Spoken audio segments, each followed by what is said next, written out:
Assalamu alaikum dear students. I really hope you all are fine. I'm your chemistry teacher Professor Shabazz. Students, आज 13.1 lecture carboxylic acid detail से पढ़ाया जाएगा। First lecture आपको पता है हर chapter का introductory lecture है, तो आज हम चैप्टर की स्कीम को डिस्कस करेंगे। So let's move toward light board.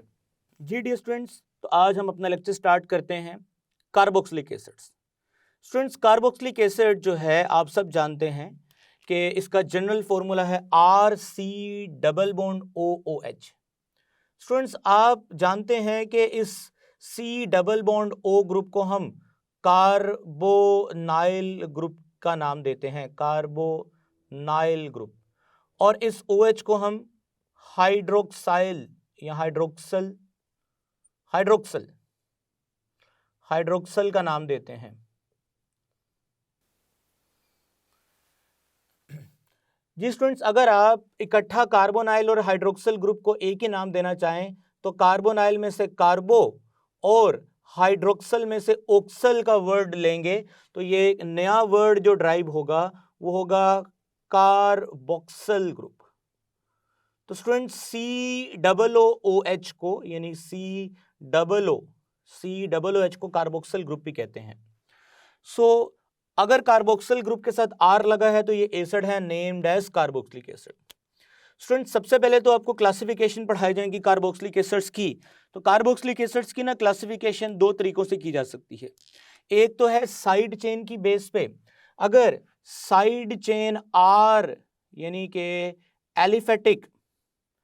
Aliphatic carboxylic acid, aliphatic carboxylic acids. Students, aliphatic carboxylic acid के अलावा अगर इस R की जगह पे AR यानी एरोमेटिक ग्रुप आता है तो now this is called aromatic carboxylic acid.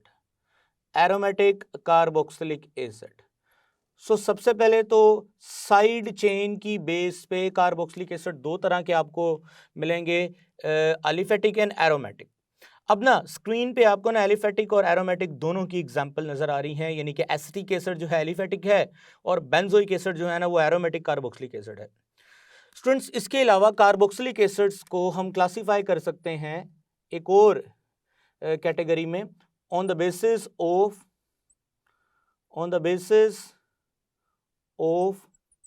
Number of carboxylic group.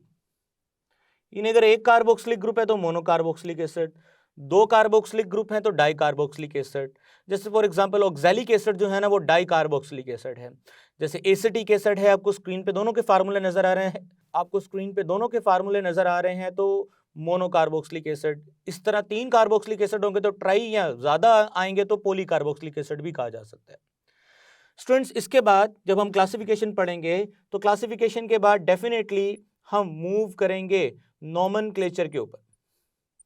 Nomenclature अब नॉमेनक्लेचर अगेन सीक्वेंस के मुताबिक आप पढ़ते आ रहे हैं, दो तरह का होता है, ट्रिवियल जिसे हम कॉमन नेमिंग सिस्टम भी बोलते हैं और आईयूपैक नेमिंग सिस्टम। जी स्टूडेंट्स, नॉमेनक्लेचर के बाद हम मूव करेंगे जनरल मेथड्स ऑफ प्रिपरेशन, यानी कि कार्बोक्सिलिक एसिड को तैयार करने के जो जनरल मेथड्स हैं हम उनको डिस्कस करेंगे। स्टूडेंट्स, उनमें 5 जनरल मेथड्स हैं हमारे सिलेबस में। उनमें फर्स्ट ऑफ ऑल है अल्कोहल से तैयार करेंगे, second one is alkyl nitriles. तो स्टूडेंट्स, अल्काइल नाइट्राइल्स की मदद से हम तैयार करेंगे।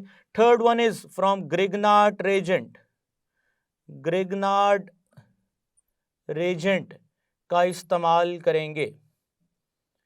जी स्टूडेंट्स, उसके बाद हम फोर्थ वन जो है फ्रॉम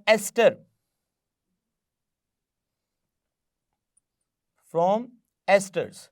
स्टूडेंट्स, जो पांचवा मेथड है फ्रॉम अल्कीन। सो इन पांचों मेथड्स को इस्तेमाल करके हम कार्बोक्सिलिक एसिड को तैयार करना सिखाएंगे। स्टूडेंट्स इसके बाद हम मूव करेंगे फिजिकल कैरेक्टरिस्टिक्स की तरफ, यानी कि कार्बोक्सिलिक एसिड के जो फिजिकल कैरेक्टर्स हैं, लाइक कार्बोक्सिलिक एसिड की स्मेल कैसी होती है, सोलिबिलिटी का क्या ट्रेंड है, इसका बॉइलिंग पॉइंट का क्या ट्रेंड है और मेल्टिंग पॉइंट का क्या ट्रेंड है। स्टूडेंट्स यहाँ पे जो मेल्टिंग पॉइंट का ट्रेंड है वो काफ़ी ट्रिकी कॉन्सेप्ट होगा, हम उसको डिटेल से देखेंगे और देखेंगे कि ये इर्रेगुलर ट्रेंड पाया जाता है कार्बोक्सिलिक एसिड के मेल्टिंग पॉइंट्स के अंदर। उसकी क्या वजह है, डिटेल आपको इस चैप्टर में बताई जाएगी। जी स्टूडेंट्स, इसके बाद फिर हम मूव करेंगे रिएक्शंस ऑफ कार्बोक्सिलिक एसिड्स, यानी कार्बोक्सिलिक एसिड के रिएक्शंस की तरफ। स्टूडेंट्स रिएक्शन जो है कार्बोक्सिलिक एसिड के वो 3 तरह के आपको पढ़ाए जाएंगे।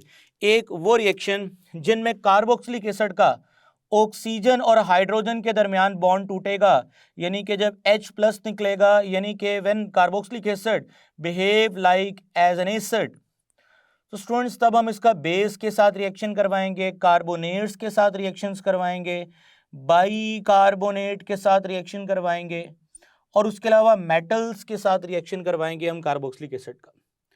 स्टूडेंट्स इसके अलावा कार्बोक्सिलिक एसिड में OH, यानी कि ऐसा रिएक्शन जिसमें कार्बन और ऑक्सीजन का बॉन्ड टूटेगा, जाहिर सी बात है तब यहाँ से OH रिमूव होगा। फिर इसका थायोनाइल क्लोराइड के साथ रिएक्शन करवाएंगे, उसके अलावा हम इथाइल अल्कोहल के साथ रिएक्शन करवाएंगे, अमोनिया के साथ रिएक्शन करवाएंगे। स्टूडेंट्स इसके फिर डिहाइड्रेशन के रिएक्शंस भी पढ़ाए जाएंगे। जी स्टूडेंट्स, अब आपने एक बात याद रखनी है, जहां पे आप SOCl2 यानी थायोनाइल क्लोराइड का रिएक्शन पढ़ेंगे ना, सेम मैकेनिज्म के साथ PCl5 का रिएक्शन भी आपको पढ़ाया जाएगा। स्टूडेंट्स जैसे ही हम लोग इन रिएक्शंस को कंप्लीट करेंगे तो फिर थर्ड कैटेगरी के रिएक्शन स्टार्ट होंगे, जिनमें ये पूरे का पूरा कार्बोक्साइल ग्रुप शामिल होगा और एक्चुअली ये रिडक्शन रिएक्शंस होंगे। इसमें फिर 2 कैटेगरीज की रिडक्शंस पढ़ाई जाएंगी आपको, कंप्लीट रिडक्शन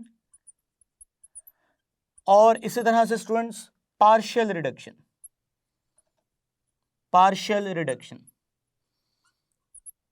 स्टूडेंट्स अब आप अच्छी तरह जानते हैं कि जब आप चैप्टर 8 में थे तो आपने अल्केन को ऑक्सीडाइज किया था अल्कोहल्स के अंदर, और ये ऐसा रिएक्शन है जो बार बार आपने प्रीवियसली अपने चैप्टर्स में पढ़ा है। बेसिकली चैप्टर 8 से ये रिएक्शन स्टार्ट हुआ था कैटालिटिक ऑक्सीडेशन से। अल्केन से अल्कोहल तैयार किया था, अल्कोहल से अल्डिहाइड तैयार किया था, अल्डिहाइड से कार्बोक्सिलिक एसिड तैयार किया था। ये जनरल रिएक्शंस हैं, इनमें फिर अल्कोहल डिपेंड करता है, सेकेंडरी है तो कीटोन भी तैयार होता था। खैर, अब अगर आप कार्बोक्सिलिक एसिड की ऑक्सीडेशन, अब अगर आप अल्केन की ऑक्सीडेशन करवाते हैं तो आप ऑक्सीडेशन करवा के कार्बोक्सिलिक एसिड में पहुंचते हैं। अगर आपने ऑक्सीडेशन का रिवर्स करवाना है तो फिर रिडक्शन करवानी पड़ेगी। अगर तो कार्बोक्सिलिक एसिड की रिडक्शन करवा के आप अल्केन तैयार करते हैं तो ये कंप्लीट रिडक्शन होगी, और अगर आप कार्बोक्सिलिक एसिड की रिडक्शन करवा के अल्कोहल्स तक ही रहते हैं तो ये फिर अल्कोहल्स तक रहते हैं तो ये पार्शियल रिडक्शन होगी, अल्केन्स तक आते हैं तो ये कंप्लीट रिडक्शन होगी। तो स्टूडेंट्स आपको ये भी कॉन्सेप्ट दोबारा पढ़ाया जाएगा। इसके बाद फिर हम कार्बोक्सिलिक एसिड की एक एग्जाम्पल की तरफ चलेंगे, लाइक एसिटिक एसिड की तरफ।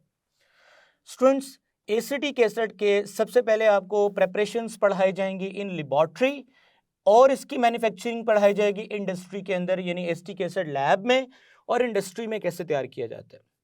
उसके बाद आपको एसिटिक एसिड के अगेन फिजिकल कैरेक्टर्स लाइक इसका मेल्टिंग, बॉइलिंग पॉइंट, स्मेल, इसके बारे में डिटेल से बताया जाएगा। स्टूडेंट्स फिजिकल कैरेक्टरिस्टिक्स के बाद यूजेस पढ़ाए जाएंगे, यानी कि एसिटिक एसिड रोज़मर्रा ज़िंदगी में कहाँ कहाँ इस्तेमाल होता है, इसके यूजेस क्या क्या हैं, आपके साथ ये शेयर किया जाएगा।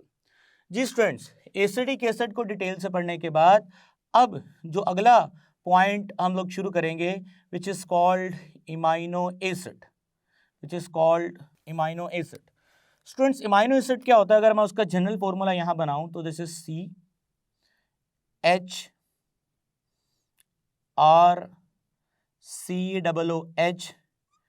And NH2।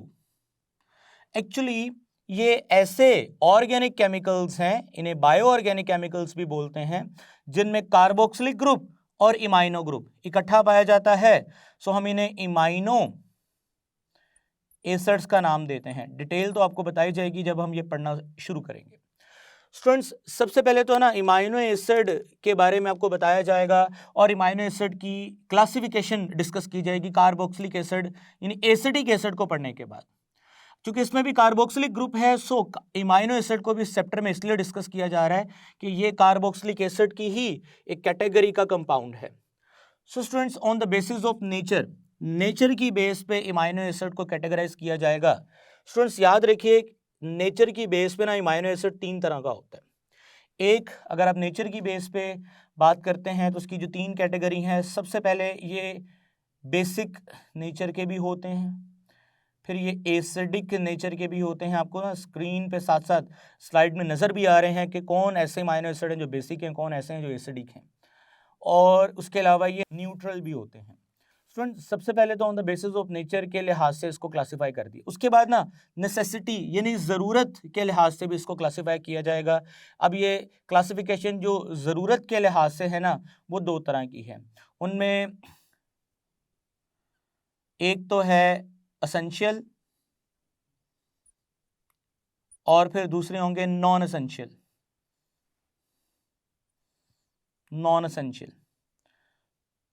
स्टूडेंट्स आप लोग जानते हैं कि एसेंशियल से मुराद जो ज़रूरी हैं और नॉन एसेंशियल से मुराद जो ज़रूरी नहीं है।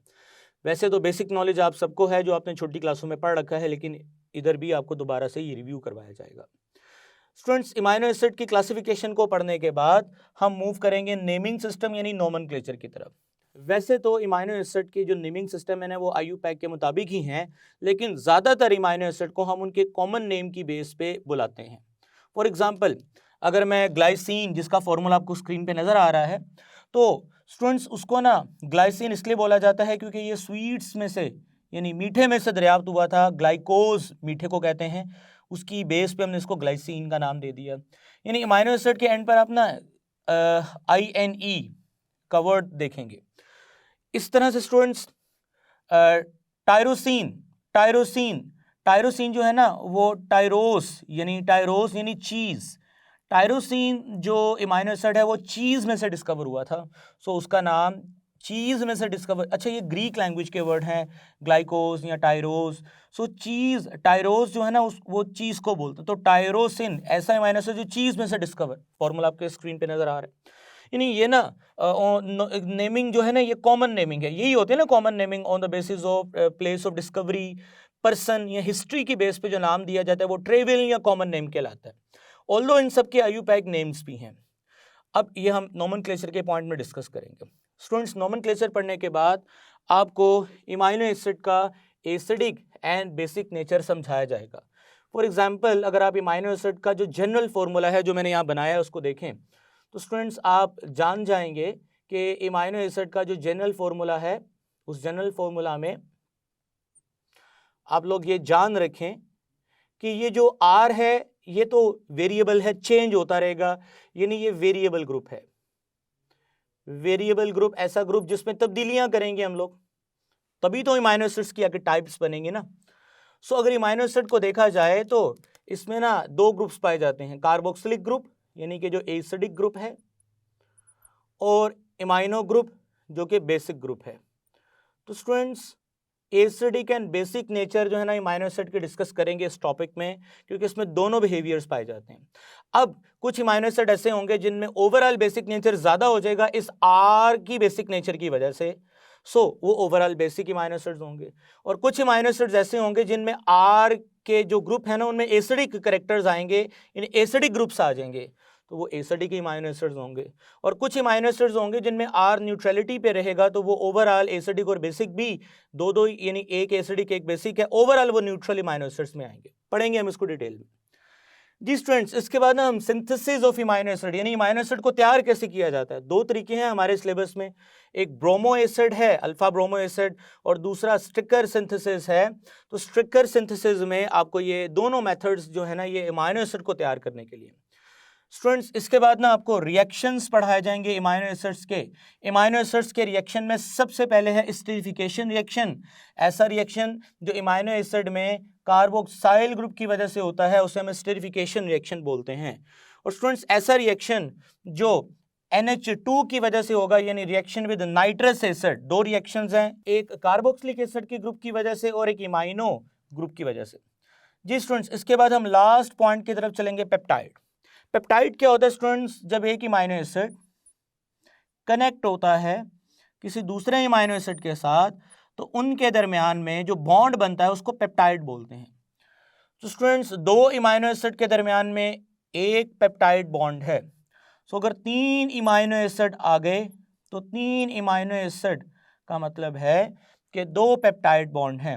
अगर चौथा अमीनो एसिड आ गया तो इसका मतलब 3 पेप्टाइड बॉन्ड हैं। तो स्टूडेंट्स, मोनोपेप्टाइड, डाईपेप्टाइड, ट्राईपेप्टाइड, इसी तरह जो पॉलीपेप्टाइड्स होते हैं फिर हम उन्हें प्रोटीन्स का नाम देते हैं। तो इस चैप्टर में आपको इसके बारे में भी बताया जाएगा। स्टूडेंट्स, इसके साथ साथ एक रिएक्शन है जिसका नाम है निनहाइड्रीन टेस्ट। अब ये निनहाइड्रीन टेस्ट एक ऐसा टेस्ट है जो इमाइनो एसिड की आइडेंटिफिकेशन के लिए भी यूज किया जाता है। इसके बारे में भी इस चैप्टर में डिस्कस किया जाएगा। आई रियली होप स्टूडेंट्स कि आपको चैप्टर 13 का जो बेसिक फ्रेमवर्क है वो सारा समझ आ गया है। इंशाल्लाह हम नेक्स्ट लेक्चर में बाकायदा चैप्टर 13 को स्टार्ट करेंगे। तब तक के लिए मुझे इजाज़त दें। Take care. अल्लाह हाफिज़।